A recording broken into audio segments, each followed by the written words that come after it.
And we're live. Welcome in, guys. First episode of Jive In with Jimbo and Jared. It's been a long time coming, man. Long time. That it has. Yeah, man. So, I don't know, man. I feel like we should start the show off, with the conversation we had a little bit earlier today. I figured we should save it. It was basically, Right. The 76ers in the roster. We kind of were talking about, probably a possible rebuild coming ahead. It's like, I don't know, 3 or 4 years now where they've been eliminated in the first round. Yeah. Can't really seem to get their shit together. It's getting bad, man. You're under the impression that Ben Simmons is the future. I think, unfortunately, Joel Embiid's probably the guy. Gotcha. I think he's, probably the best option. It's just my opinion. As I've said before, I think that if you're going to build a championship level team, you have to kind of create matchups with the champion. Right. It's like a lot of people think the Lakers are going to win the championship this year. I don't think so, but Right. per se, if they do, you're going to need a guy who can man Anthony Davis or at least slow him down. Yeah, you want someone that's going to be able to defend their star. You're right. You want somebody. You're probably not going to stop him, but you're going to want somebody that can slow him down. Get in front of him. Someone that can match up with him. Match up exactly. Even offensively, you want to try to maybe even get him tired on defense a little bit. He is still a competitor at the end of the day, like unlike a lot of these superstars are. But for your case, I don't really see what you see in Ben Simmons, but I would definitely love to hear. That's why I said let's save it for the podcast. Yeah, I think with Ben Simmons, excuse me, he's a lot younger, so you have someone that's a younger option, someone that can grow a little bit more with you. I feel like with Embiid, he's already kind of capped out with his potential. I don't see Embiid getting any better. Obviously, I don't see him getting any worse in the near future. Right. But I understand that. he is a star. He's someone that you could definitely work with. I think the problem is you have someone that's more of a prima donna in Embiid that a lot of his teammates aren't really fond of him in that sense. So you want to try to build around someone that's more of a high character. Obviously, there are work ethic conversations when it comes to Ben Simmons. Well, yeah, I don't mean to interrupt you, but Yep. So he's been in the league, 4 years? Mm-hmm. In 4 years, there hasn't really seemed to be any growth in his offensive game. Right. Like, I know earlier today we were talking about his defense, and, you seem to think, he's got potential of a first team or second team all defense, which is fine. Yeah. But, ultimately, at the end of the day, you got to be able to score the basketball more than one way. For layups sure. are only going to get you so far, Yeah. When Kawhi Leonard or LeBron James or someone of that magnitude steps across from it, it's going to be tough to score the ball. Yeah. And I'm not trying to build a team around a guy who's only going to pass. You know what I'm saying? At No, that point, that's why I think Embiid edges him out just a touch. I think Embiid brings it on defense. He's a better scorer. It's pretty bad when a center's got a better outside jump shot than your point guard. So that's kind of why I say that. Right. Now, if you want to go, restart all over and go with the youth, I get that. But, where's Ben Simmons right now? Getting in the playoffs, he's MIA. So that's kind of like my problem with him. He's always seems to be hurt in the big games. Yeah. Which Embiid was, for a while, but he's progressively gotten more healthy over the years, and he seems to at least be there. I think one of the things with Simmons, though, I think he's not in his his home position, a position that he's actually supposed to be playing. I don't think Ben Simmons is a point guard. I don't either. I think Ben Simmons is playing, the wrong position, and I feel like that ties in with coaching. I feel like if you're a coach, you have to look at it like this: why is Ben Simmons, obviously not a great shooter, but why is this guy commanding the offense when he can't hit a jumper? So why are we not putting him at the 2 or putting him at the 3 or putting him at the 4? Where he's clearly as big as these guys. He's 6'11". You got a lot of guys out here that are 6'8", 6'9" at the 4. So, right. If he can't handle his own at the 3 or the 4, then there's a problem. So, I feel like he's just in the wrong position, and I feel like that comes in with coaching. So, if you put him in the right position, which, he can rebound. He can pass. Yeah, he can. can. Do that. You can still run the offense through him. You know what I mean? So I feel like a little bit of that has to attribute too, though, with the general management. I feel like the general management has not been good in Philadelphia. Yeah, definitely not. We talked about this earlier as well. Like I told you, I thought last year for sure Jimmy Butler was the best player on that team. Yeah, definitely. I thought that he really brought a different mindset to the team. Mm-hmm. Regardless if you liked him or not, he wanted to win. Yep. And they were. Kawhi Leonard kind of crushed those dreams on that crazy jumper. Fading away. Shit happens. It is what it is. it's vice versa. You know what I mean? If Right, they win, they probably go to the finals. Right, It's one of those things. I mean, it's, a really good roster, don't get me wrong, Yeah. and they had some real shit replacements. They replaced, J.J. Redick with Josh Richardson and Jimmy Butler with Al Horford.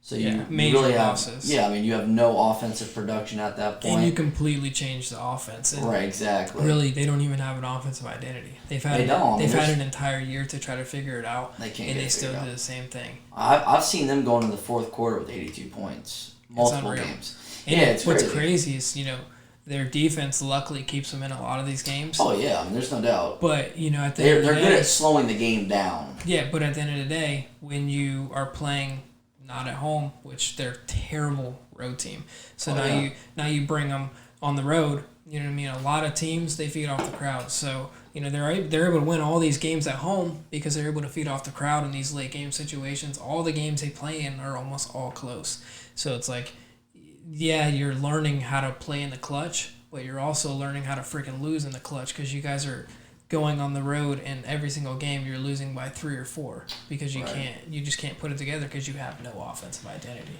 So, and that's kind of like my point though, your offense starts and ends with your point guard, and that's Ben Simmons, and I've seen, late in games sometimes where, he's sitting on the bench in the fourth quarter because they don't trust him at the free throw line, they don't trust him hitting a big time jump shot.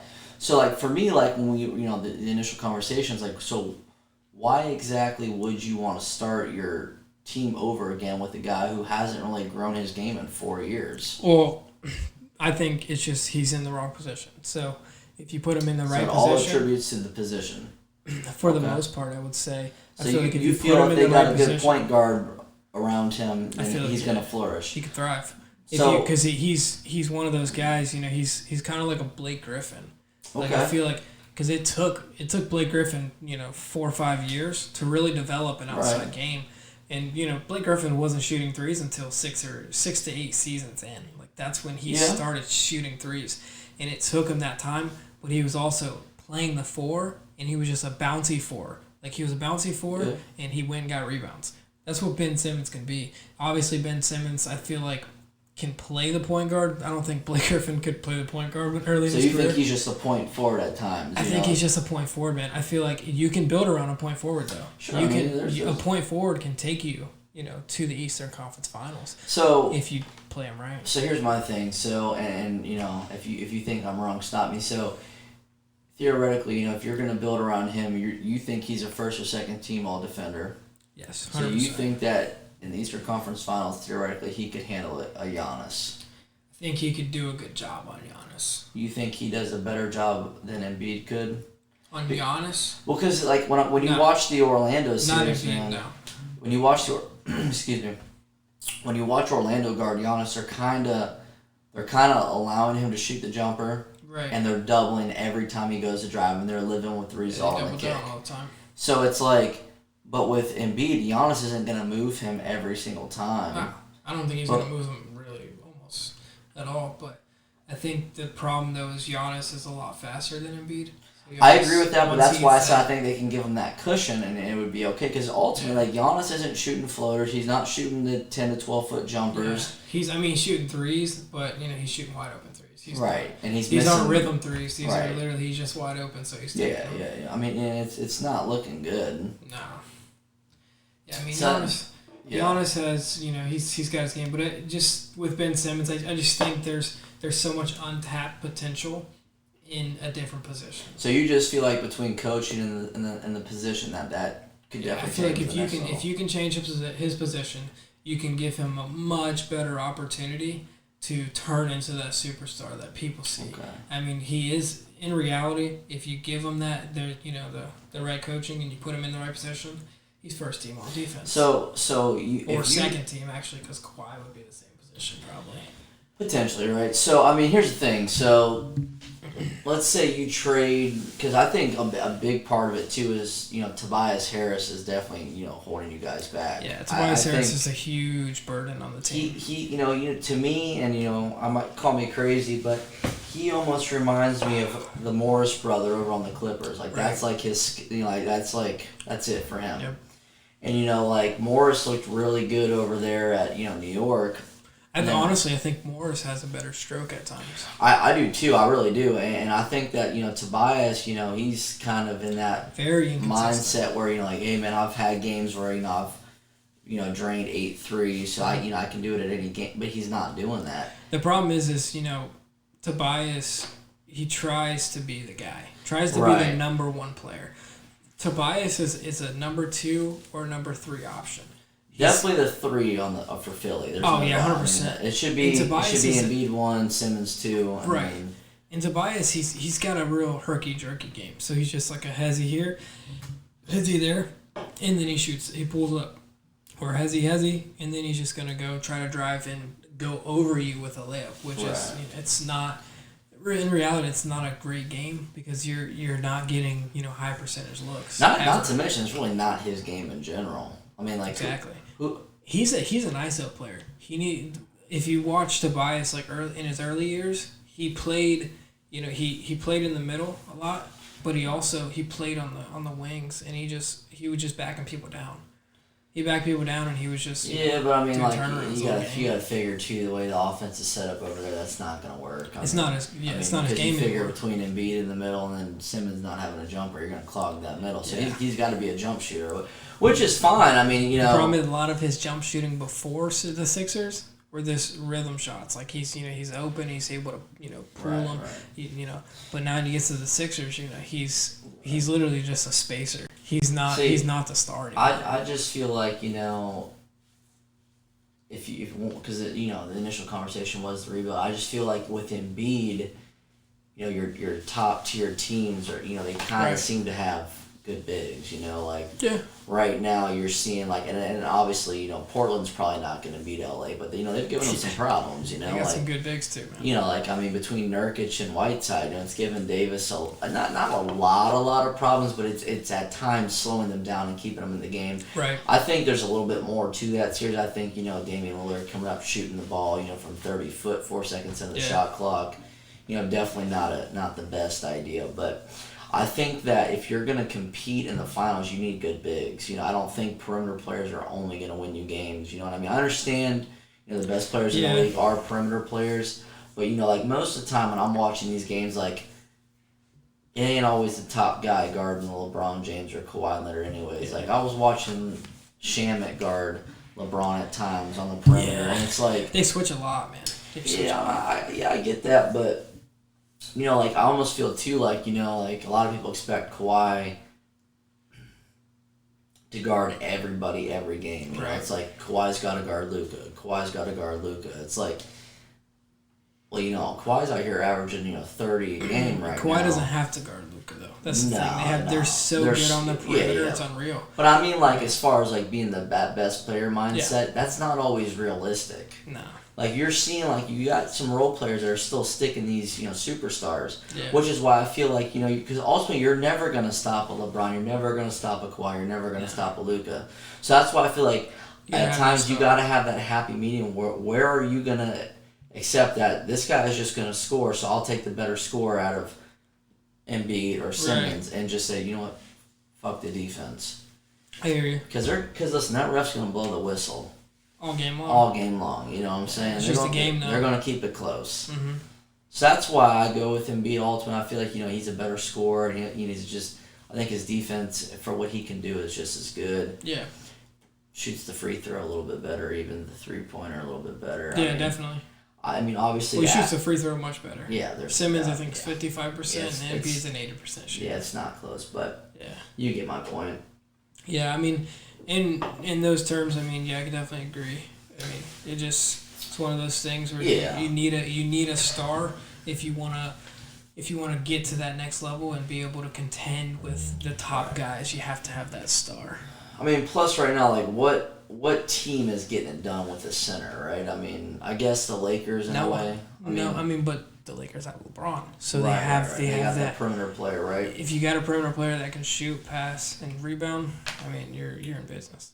That's definitely true. I mean, I get what you're saying. I mean, I think on a further note, I think, I think we both can kind of see each other's points, but I think we need to talk about Damian Lillard, man. I think this guy right now is is on fire. I mean, without a doubt. I mean, I think right now it's safe to say he's probably the best point guard in the league. I would say. I don't think it's even close right now. I mean, we'll see what Stephen Curry does next year. When he comes back. But I think the difference between those guys is, Curry, great shooter, but can he play defense?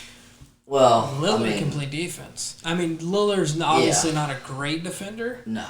But, if you go tell Lillard, or if you if it's, a clutch game situation, Lillard's going to pick up, that point guard, and he's going to take him to town. And, if you watch, I don't remember who they were playing, but about 2 games, but actually, Memphis, when they were playing John Morant. John Morant had 34. Right. I think it was. And they're playing, and I think it was 10 seconds left. Lillard, they're up by 2, and Lillard picks up John Morant at half court, rips it away, takes it, layup, ball game.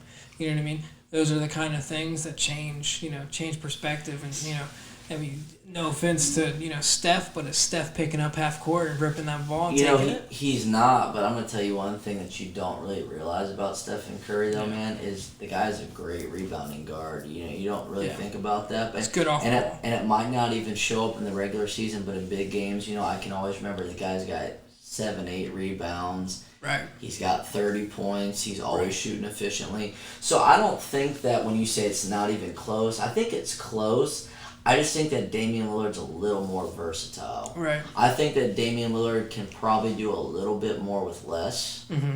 And it's not to say that his roster is not talented. I think that they definitely battled some injuries this year. So that definitely, attributes to, the 8 seed. It probably should have been a 7, maybe a 6 seed, depending on some stuff. I don't think they're better than Utah. I don't think they're better than Denver. Just my opinion. I think what that attributes to is the bench. I don't think they have the depth, especially losing Zach Collins right now with the injury. It kind of eats at them a little bit. I think they might be a little bit better than Utah, just because I feel like Utah lost a little bit of depth. I mean, they don't have Jay Crowder anymore, so I mean that's Crowder true. was huge for them, so you know what I mean. And they obviously have some good scorers, but I mean. They're up 2-1 right now on Denver. They are. So, Denver's one of those teams, though, man. Is Denver going to be able to ever get it done in the postseason? You know what I mean? Well, that's quite a few teams, really. I mean, that's kind of like like we were talking, last week. It's like, when the fuck are the Rockets going to get their shit together? Yep. Well, then, of course, Westbrook. I mean, you're talking these teams, they're, every year they're like, are they going to be the 1 seed or are they going to be the 6 seed?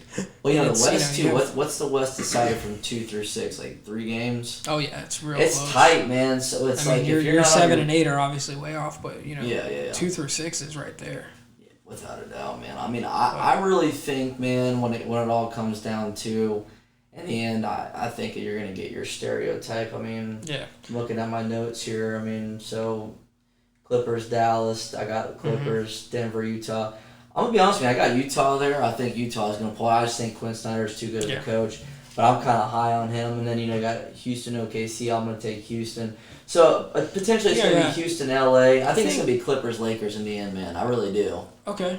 I mean, I think that's going to happen. Everybody thinks that. I don't think that's, I mean, they're 1 and 2. So, I mean, they're going to be they're going to be there. But I don't see Houston giving the Lakers any problems, really. I mean, is Russell Westbrook going to come back? They're thinking so. But my problem is look how small Houston is. PJ Tucker's playing the center. Who the hell is going to be sticking Anthony Davis? No. Dude, Anthony Davis on the boards is empowered. Who do they have that's even long enough to play Davis? I think their longest player is Robert Covington. Oh, dude, listen. Yeah, I mean they have great perimeter defenders. Covington is an amazing perimeter defender. Yeah. But, dude, he just doesn't have it for not Anthony Davis. No, there's just no way in hell. I mean, but I don't know if Houston gets past OKC. If I'm really looking, obviously, there's a lot of shit that still has to unfold for sure. Yeah. I think I wish I had like a timetable for Westbrook, but I really don't. Like, I really don't know when he's supposed to come back. But I know they did say he's going to be out for round 1, right? But I think they're just hoping and praying that Harden can carry him through. But I mean, you're talking youth, man. Youth is very powerful sometimes. Sometimes, but if Harden is this MVP caliber player, he should be able to get around a few 21, 22-year-old kids. Just my opinion. He should, man. But, also, man, like tonight you even saw, man, like what the fuck happened in overtime, kind of, The problem is without Westbrook, and it's crazy to say, like, because a lot of people view Westbrook as like a loose cannon, like he plays too wild, blah blah blah. But the guy plays hard, man. I mean, I think that what would work with him is if you could let him play with a little bit more of that second unit and kind of let him be ball dominant. Because that's kind of their problem, right? What really works for Westbrook is he's got amazing athleticism. Oh yeah, for sure. Can't shoot the ball. He's got amazing athleticism, and he's one of those guys that just freaking all day long, man, balls to the wall every game. Oh yeah. And that's effective, dude. I mean, his fire, gets under people's skin, but he's just sometimes he's just too athletic for people. I mean, he's jumping over people, bro. Oh yeah. The guy's in his 30s now, and he's just freaking out jumping everybody. Still, I think his mid-range game's a little underrated. I would say. Well, it's gotten worse though. The thing is when his career began, his first couple years he was decent, but then those 3-4 years with Durant. I mean, he was unstoppable from mid-range, and now... but he's now he's average. It depends on the game, man, because, he's one of those guys, he might shoot, 45%, he might shoot 20%, but you know what? That bitch still keeps shooting. Yeah, I mean, that's huge. That's his game, though, bro. I mean... Confidence is key with him. It's just one of those things. If you got confidence, man, you're gonna go somewhere. There's one thing Russell Westbrook doesn't lack, and that's fucking confidence, without a doubt. For sure. But I think, ultimately, I got the Clippers coming out of the West. I think I would agree. I think their bench is a little deep for LA, especially LA's shooting struggles. If they don't get that shit under control, man. That's the only way I could see Houston giving them some problems. They finally had a good game. Finally had a good game. So, I mean, it really just depends. Depends who shows up, yeah. I mean, if KCP can shoot, consistently, and if Dion Waiters can come in and shoot consistently off the bench, I mean, they got a good chance. Yeah, you call me crazy. I don't even think they need that. I think they need LeBron to be a little bit more aggressive. I think LeBron's got to stop chasing these triple doubles and stop passing the ball. Yeah, I mean, LeBron's got to get in playoff mode. This 23 points a game shit ain't cutting it. These last 10 years, we've all kind of been blessed with 40-point games every time we see LeBron in the playoffs. Like, oh man, LeBron's putting up 40 tonight, and now it's like, oh, LeBron's putting up 25 and 10. And it's crazy. You expect so much out of him, right? You're like, dude, he's supposed to be the best player on the planet, right? I think he's, also kind of trying to pass the torch a little bit. He sees that Anthony Davis is, in my opinion, the better player. Is it that, or is he just preserving himself and getting ready for later rounds? For the Western Conference Finals, I feel like my view is it's probably like we should be able to beat Portland in 5 games. Yeah. And I'm gonna let AD do this shit, and next round, theoretically, matchup wise, they should be able to beat the Rockets in 4 to 5 games again. I really believe that. Yeah, I don't think the Rockets match up with them. No, they're just too small, man. Like losing Clint Capella was a stupid ass. It wasn't a good decision at all. Man. No, not at all. Small ball's okay, but you always gotta have at least one big guy. Well, especially when the opposite team is maybe number one and guy right now. Realistically, the trade made no sense because Harden and Clint Capella, that pick and roll, man, that was unstoppable at times. Clint Capella's defense was tremendous. Mm-hmm. But hey, man, it is what it is. I think the Clippers and Lakers will be a 7-game series without a doubt. I just think that. Yeah, we're probably going to get the Clippers in the finals this year, in my opinion. I think so. But we need to talk about the East.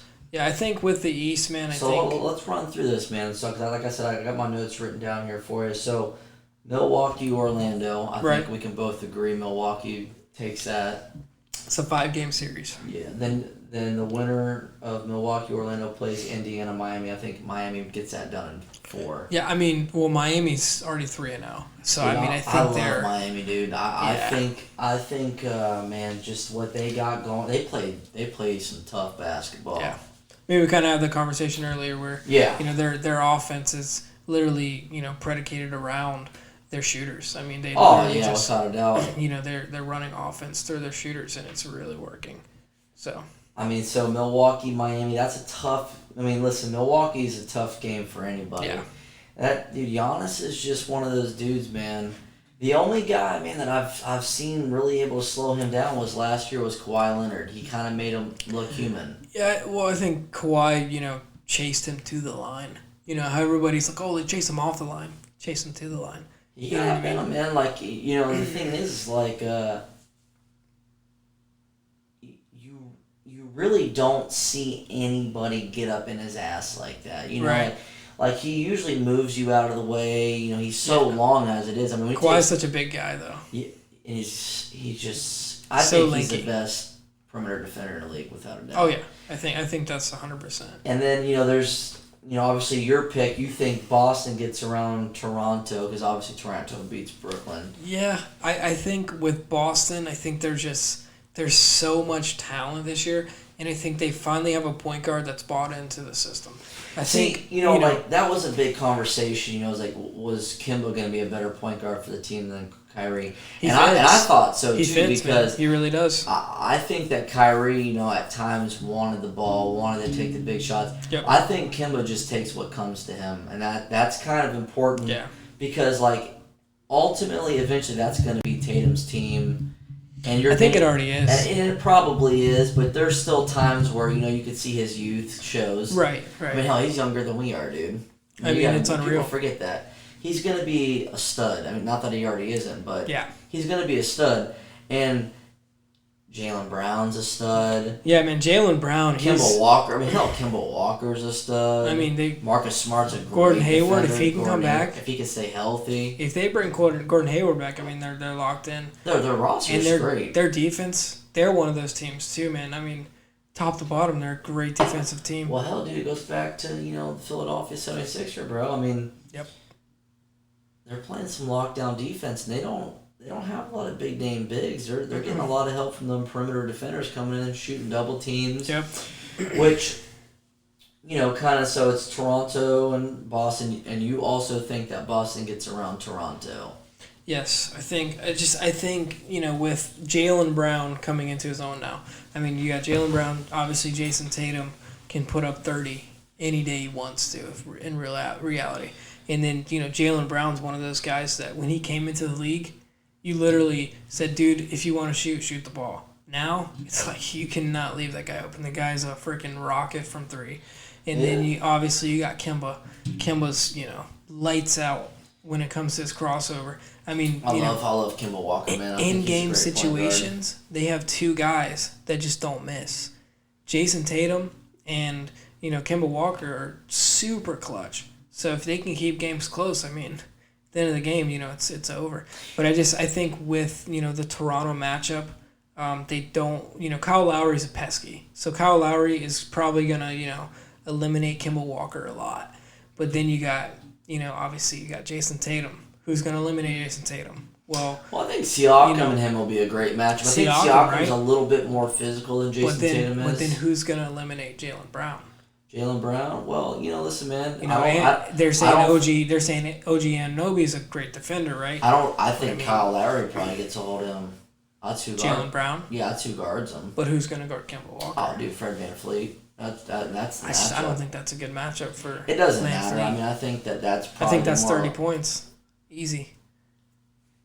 Time will tell. I mean, I don't know about 30. I don't think. I listen, dude. I mean, call me crazy. I see Fred VanVleet getting 30 over Kemba Walker. Over Kemba? I think Fred VanVleet's shooting the fucking shit out of a 3-pointer right now, dude. I mean, the guy's been killing it.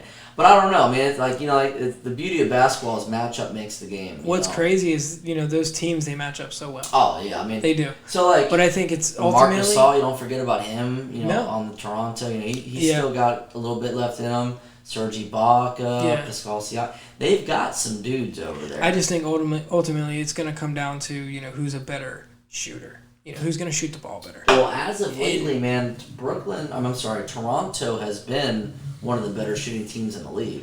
You think they're going to outshoot? So if you got two great defensive teams, you think they're going to outshoot Boston or not? I think that it's going to be a good series. Yeah. The problem with Boston is the last 3 years they haven't been able to get out of the second round. Yeah, but the last 3 years they haven't had Kemba Walker. That is true. Like, and I agree with that. Jason Tatum's been young, man. Now Jason Tatum's... Yeah. I mean, I'm with you. I just, man, listen, dude, Toronto, I understand they've had kind of some rough patches with Brooklyn. That might also be due to the fact that they're kind of taking them a little lightly. I don't know. So who do we got in the Eastern Conference Finals?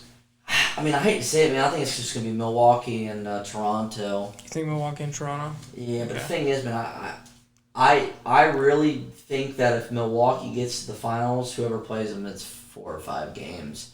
If a Boston or a Toronto makes it, I think it's a 6 or 7 game series. Yeah. I don't think Chris Middleton's playing like shit. Yeah, I don't think That's Clippers. I don't think the Clippers struggle at all with Milwaukee. Well, dude, I think if Boston makes it, the Clippers are gonna have some trouble. Well, here's the thing too, right? I mean, like, let's talk. That'd Milwaukee be a great for matchup. second. Oh yeah, but like Milwaukee, right? If you stop Giannis, which Kawhi has proven he can do, yeah, and I'm not saying he's gonna do it again, right? And what if Kawhi's not Kawhi's going off for 30?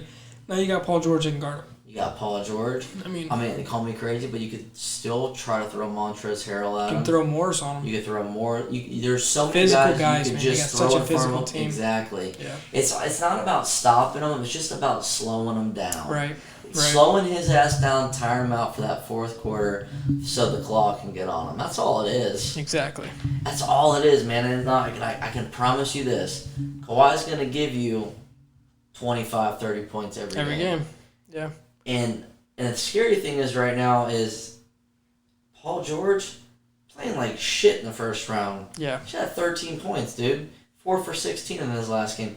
That's not typical Paul George numbers. I think. But when he gets his shit together, right now. Dude, wait till he gets his groove back, man. It's over. It's over for a lot of teams. But just to kind of jump to something new, MMA, man. Let's get into the MMA world. I mean, last week was crazy. I know we just had some fights this week. Crazy decision, I guess. But last week, man, Sugar Sean, man. Is it Sugar Show or no show, man? What are our takes on, man? It's one of those things where it's tough to really look at, man. Man, I gotta tell you, I don't know, man. We were all hanging out last Saturday, and we were all saying like we don't really know what to expect. I kept saying like this guy Cheeto, he's tough. He's durable. Mm-hmm. He can take a fucking punch. He's mean. He's mean. Yeah. He's gonna bite down on that mouthpiece, and what happens. I mean, exactly. He's like 15-6 coming into the fight. Yeah, great fighter. Yeah, I think he's got 8 or 9 finishes in the UFC. So obviously, he's got a little bit better resume than Sugar. He's seasoned, man. Exactly. So he's been there. Definitely hasn't fought a striker like Sean O'Malley, without a doubt. You could see early in the fight, like, Sean was throwing feints, like, he was backing up, like, Sean was touching him. He looked good. Yeah. But, like, Sean's, 6 foot, 135 pounds. There's really, twig, man. There's not a lot of mass to his legs. Like, he's kind of sandbagging a little bit, if you will. I mean? I think with Sean, he needs to put on weight, and he just needs to go up a weight class. Or, because he's just so tall, man. He's so tall for his division. Here's the thing, though, man. I'm going to be real with you, though. I feel like if he goes to 145, he's not Sugar Sean anymore. He doesn't have it anymore, right? Dude, listen. Him versus Max Holloway, he gets killed. Yeah. Him versus Korean Zombie, he gets killed. Because if he can't take a kick from a 35er, it doesn't matter if he puts any weight on, probably, right? I mean... There's just certain. Do we know? I mean, no one really knows if that wasn't a true injury. I mean, was that? From what I saw, there's some sort of nerve on the outside of your leg, and it shoots all the way down your ankle, and you lose sensation in your foot. You lose feeling in your foot, essentially. So when he clipped him, made him... He lost all feeling in his foot. So if you go back and you watch Michael Chandler versus Brent Primus, same thing happened. But Michael Chandler wasn't as bad, but you could see his foot would roll in, and he would roll the ankle, and he kind of regained his balance, I guess. Yeah. Not so much. He just kind of got back on the foot or whatever. So that nerve was tripped. So So do we know if we have a timetable for him to come back? Or? So I actually was watching this podcast this Thursday, and he wants to get back in there. He felt like he was winning the fight. I thought he was winning the fight too. I think we can all attest to him winning that fight until that moment. But it's a fight, dude. Shit happens. You got to be able to take a kick. You got to be able to take a punch. I felt like he was definitely winning, but he didn't really land anything super significant. He was just winning because Cheeto wasn't doing anything. Yeah. I still think he has a lot of potential. I don't really know if there's... obviously you can check kicks, but at some point you're going to take a fucking kick. It's a fight. Yeah.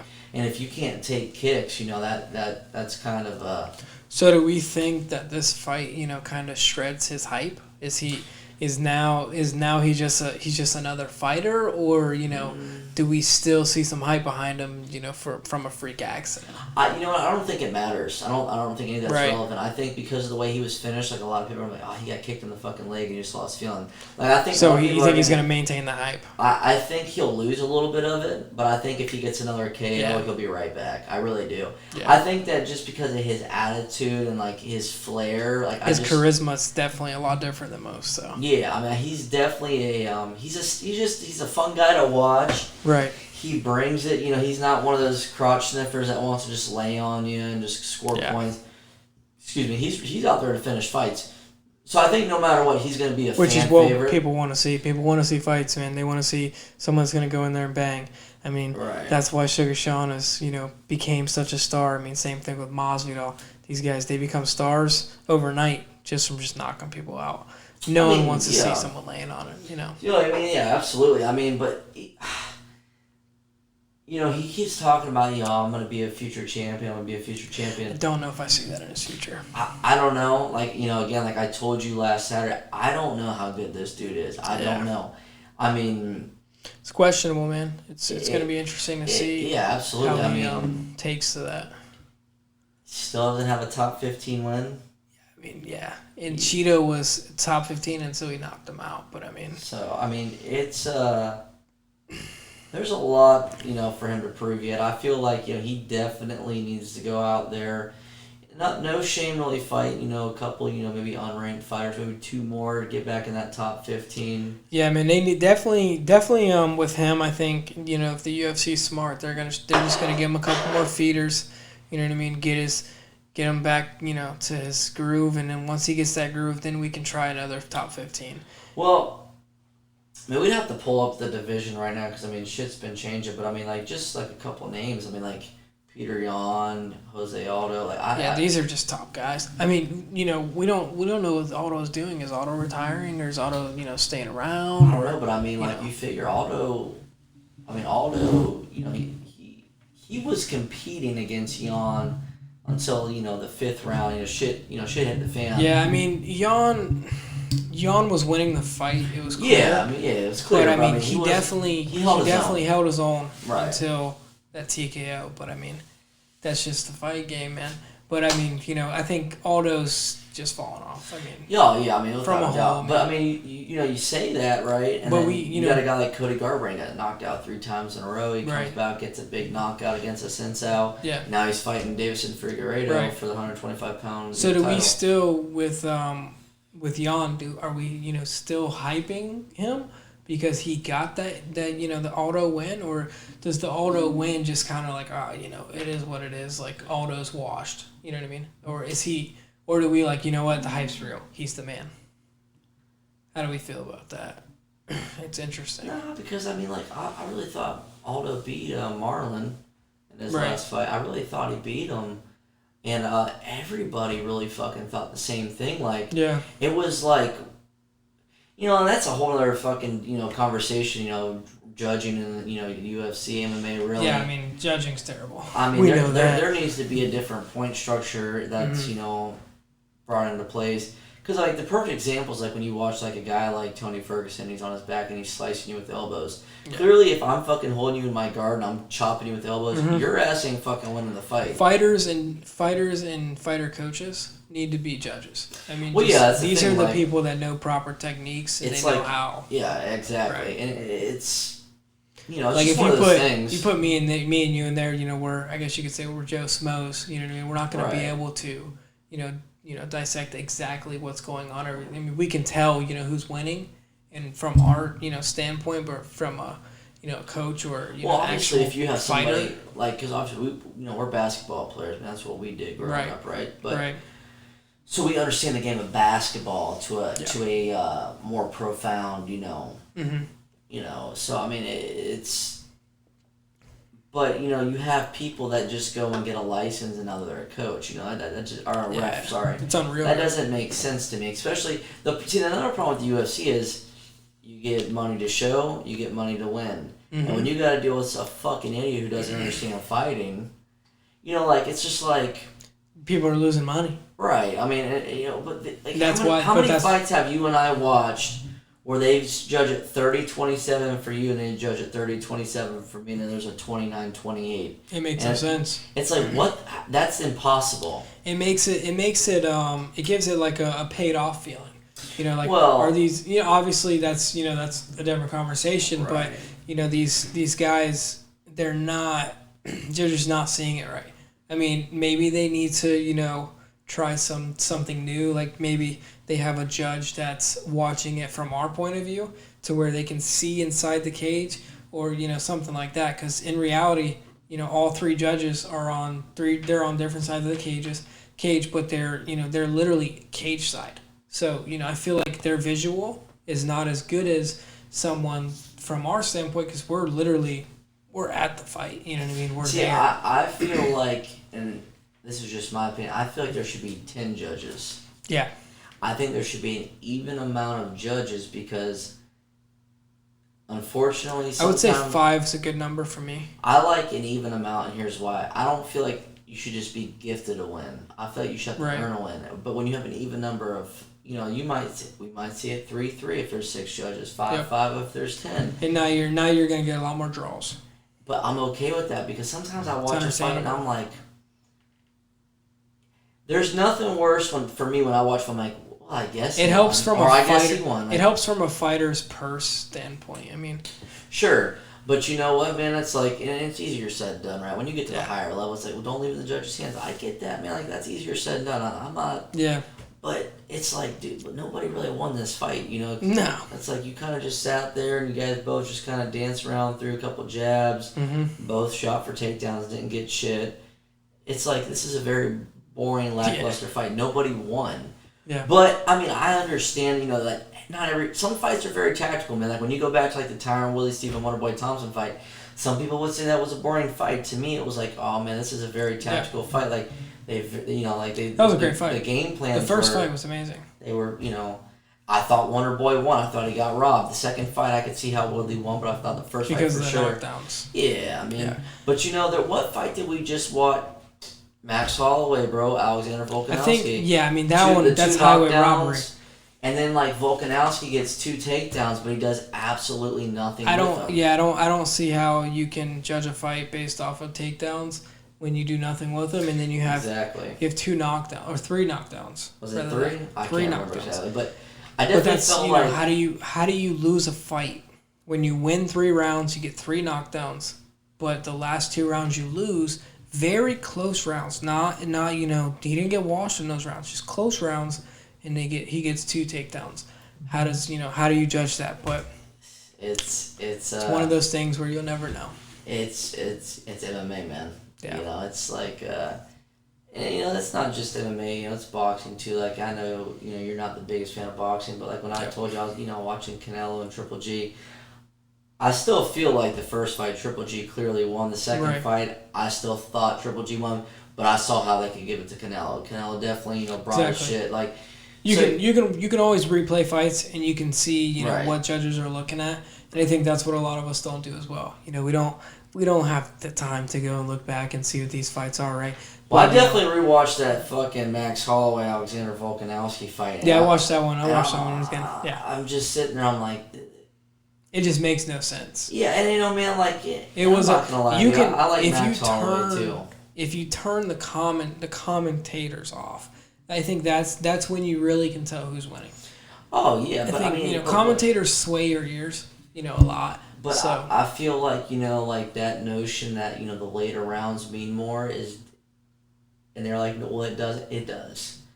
They do. I mean, they mean more because at the end of the day, if you're conditioned for those last 2 rounds, you know, then that's what the judges are remembering. And I feel like too. You know, I mean, let's talk about John Jones and Dominic Reyes, bro. I mean, John Jones moving to heavyweight. I mean, a lot of people think it's because he's ducking Reyes. Yeah, dude.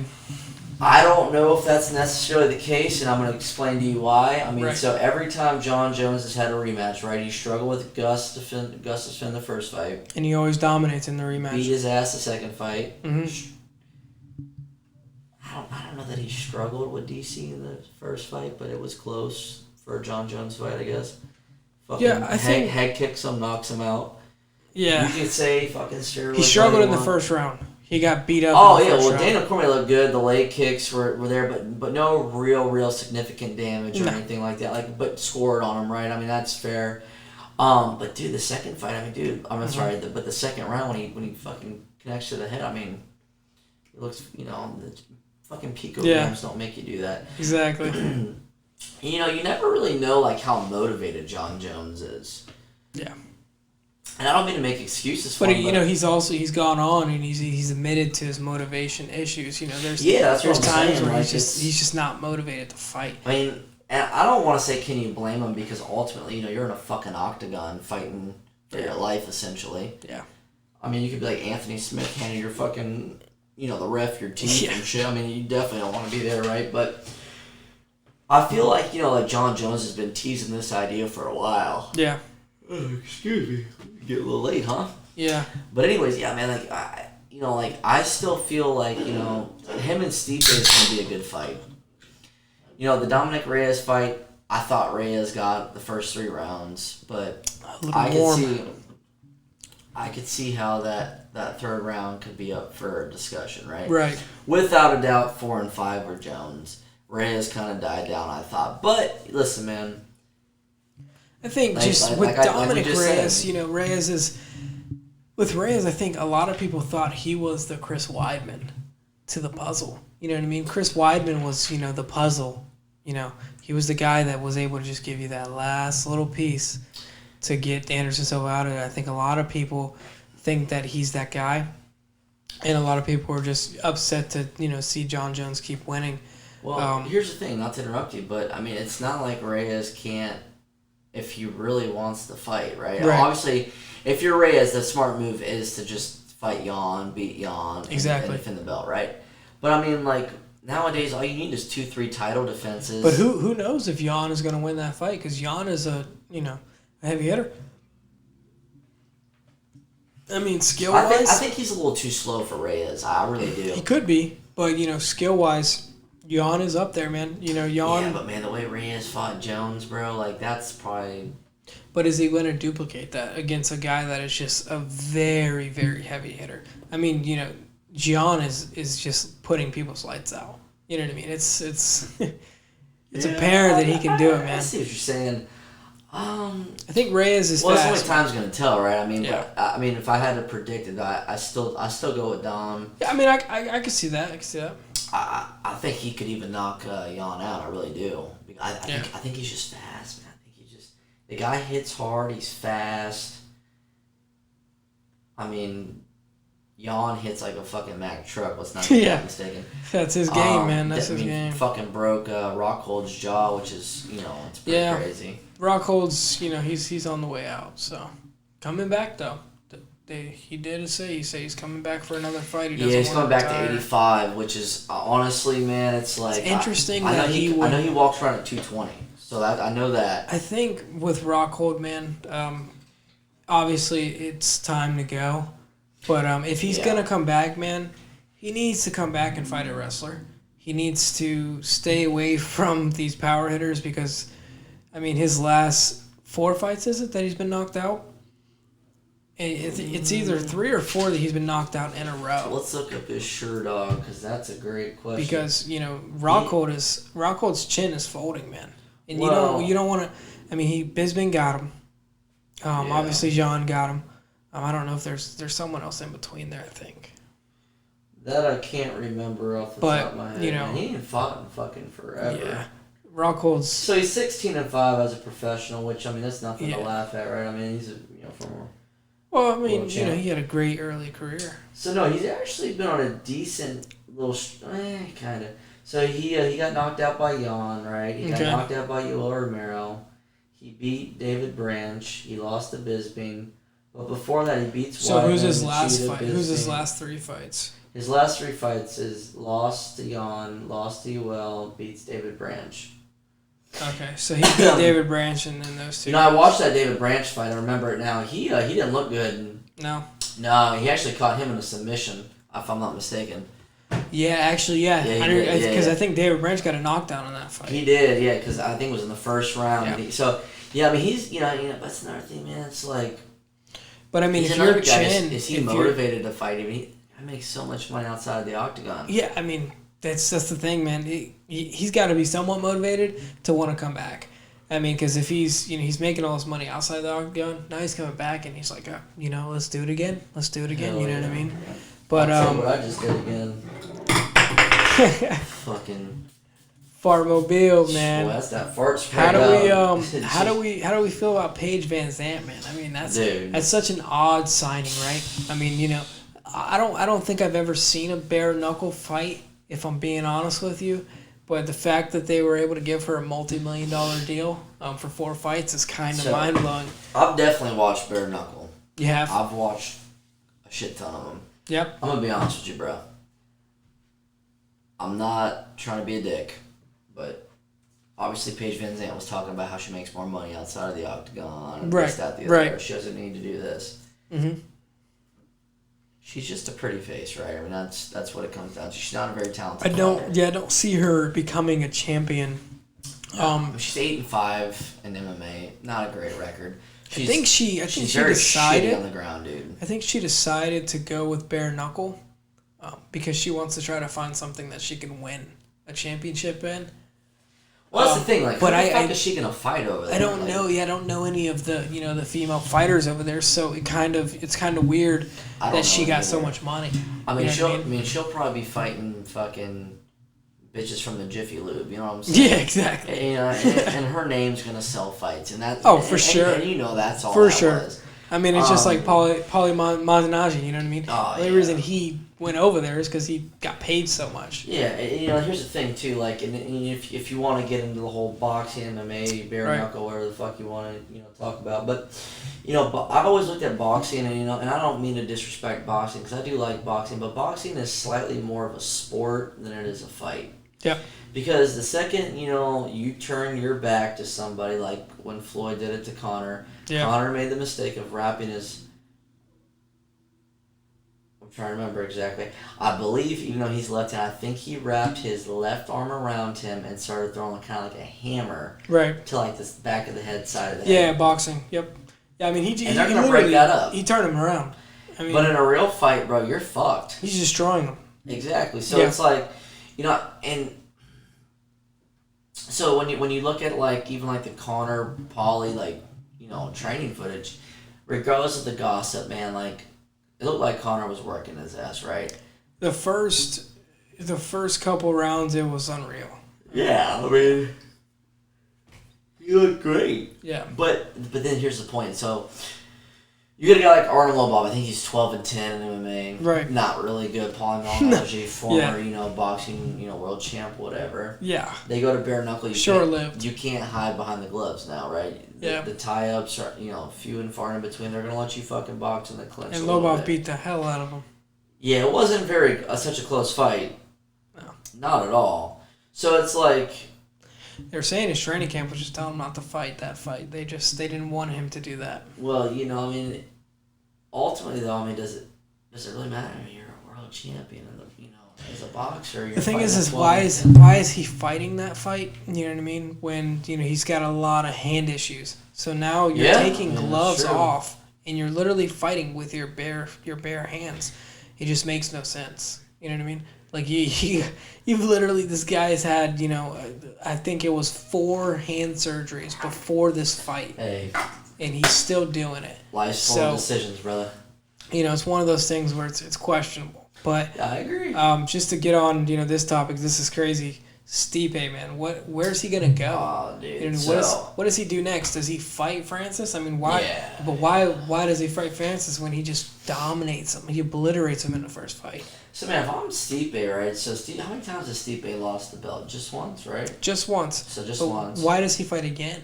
You know what I mean? What else does he have to gain on his resume? I think he just likes to fucking fight, dude. Yeah, I mean, is it now? Beats Francis again. Now is it? Yeah, I think those. I think he's not gonna fucking stand with him. He's gonna take his ass down again. Yeah.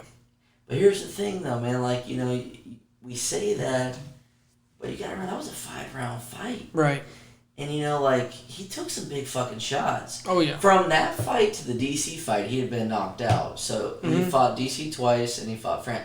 He took some pretty fucking big shots. Which is crazy, the fact that he was knocked out by Cormier. Well, I feel like he didn't see that. Fights are all about shots. If you don't see it, you're probably gonna fall. But if you see it, you have a better chance of bracing for it. So. Absolutely. He's gonna fight Ngannou, dude. I think John Jones said he was going to take the year off. Yeah. I think Stipe's not fighting for the rest of the year either. I think in reality, he should just try to get that John Jones fight. I mean, it makes sense from a marketing standpoint, and it makes sense from a money standpoint for Stipe. Because why are you going to fight Ngannou when in reality Dana's probably going to book John Jones if you really want it? You know what I mean? So I heard Ngannou recently again said that he was interested in fighting John Jones, and I'm sure that was all about the money. So here's the thing. I don't think Jones is interested. And if he is, but if he is, what's in it for him? If he can get the money, I fight him. I don't know. They won't renegotiate his contract. That's the problem. So Jones is going to try to lay on him. I mean, there's no trying. He will lay on him. But there's no way he's going to stand with him. Like, it's just matchup wise, it makes from a fan standpoint, would you rather see Stipe and John or Francis and John? Do you think which fight do you think is going to be more exciting? I mean, obviously, the John Stipe, but here's the thing: like either way, if John fights Ngannou or Stipe fights Ngannou, their game plan's relatively similar. Yeah. They're both gonna try to lay on him. Yeah. You gotta be a fucking. It makes idiot. no sense to stand. I mean, nobody has the power like he does. Maybe what's his name? My balls is hot. Derek Lewis. Derek Lewis, yeah. Maybe. Yeah. But even I don't think so. Yeah.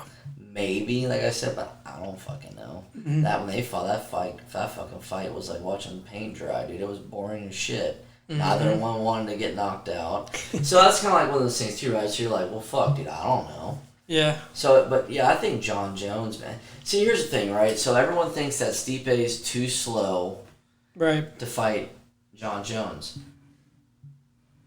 But who at 205 hits like Stipe? I'm being serious. Does anybody?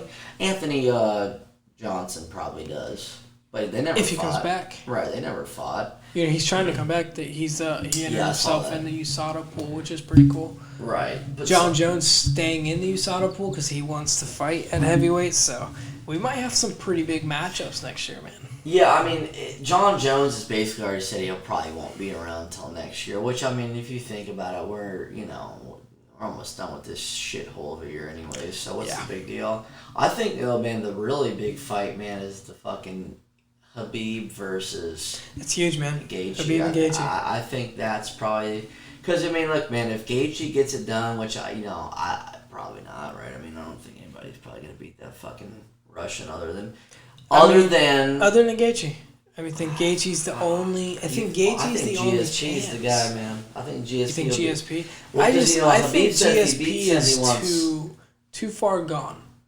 And I don't think so, bro. Have you seen him on Instagram lately? I mean, he looks good, right?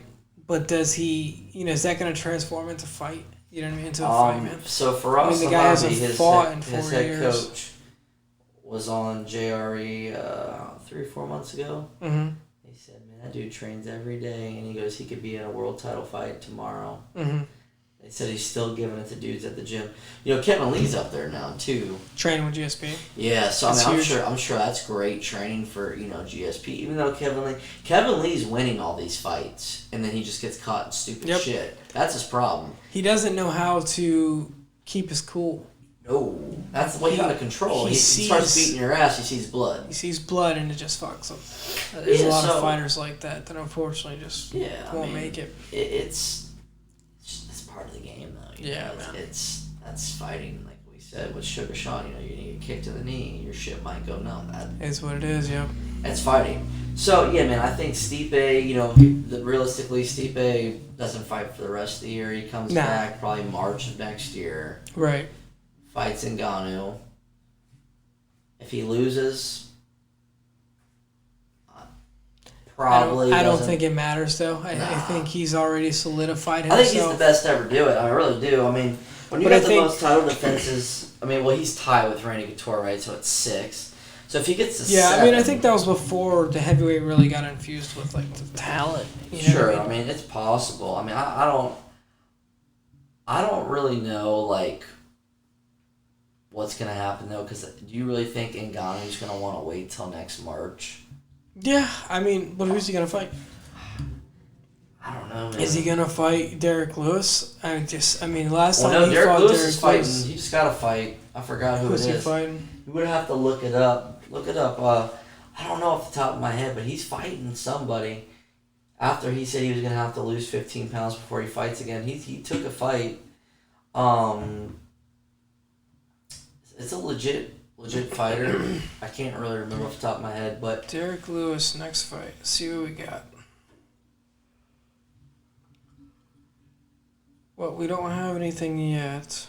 I don't know. I seen it somewhere, dude. I don't remember exactly what it was, but I think it's for like November or December. Yeah, November. Curtis Blades. That's it. Yeah. That's a very big fight. It's a tough fight because he struggles wrestling. I think Curtis Blades gets him.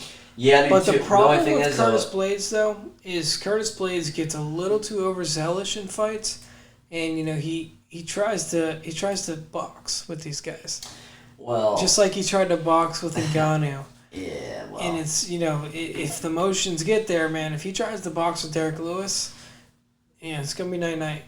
So like with DC gone from the heavyweight division, Curtis Blades is probably definitely the best wrestler in the division. 100%. I don't. That's probably a debate. Yeah. But here's the thing, man. Every fight starts on the feet. Right. Every round, rather, and every fight too. Yeah. But that gives Derek Lewis a little bit of hope, because when that dude hits you, man, your fucking lights just go that night. That's it, man. Yeah, without a doubt, man. I don't know. I'm with you. I think Curtis Blades probably gets it done by some boring ass decision. For sure. And then that probably catapults him right back up to the top of the food chain. But again, who the fuck's he gonna fight? Francis? Mm-hmm. We've already seen that twice. Exactly. He ain't beating Stipe. Exactly. So Curtis Blades is at a crossroads. You're really, really good, but you might be the third best heavyweight there is right now. And you're gonna just keep fighting, top fucking contenders. And if you keep doing that long enough, you're probably gonna get caught. You know what I mean? That's kind of how his shit's probably gonna go. But it is what it is. I think Stipe probably has 2 fights left. Probably if he beats Ngannou, he fights Jones, and if he loses, maybe comes back for the other one. Yeah, him going out with like a John Jones fight is huge. Just make the money. He's just there for money, but Which they showed his salary from the last fight. He made like $850 plus the revenue from the pay-per-view, which wasn't disclosed. But the guy's definitely got to have money, right? Yeah, for sure. And he's obviously a firefighter, so if you do it right, you probably live off that, no problem, right? For sure. It's just extra, it's extra money or whatever. I don't know, man. Stipe probably has 2 fights left. For sure. But that about wraps it up, man. Definitely been good talking to you, man. It's it's a pleasure, man. First episode of Jiving with Jimbo and Jared, man. It feels good, and I can't wait to get over here again and get the next one done next week, man. Yeah, man. I'm looking forward to it. But let's make it happen. Absolutely. And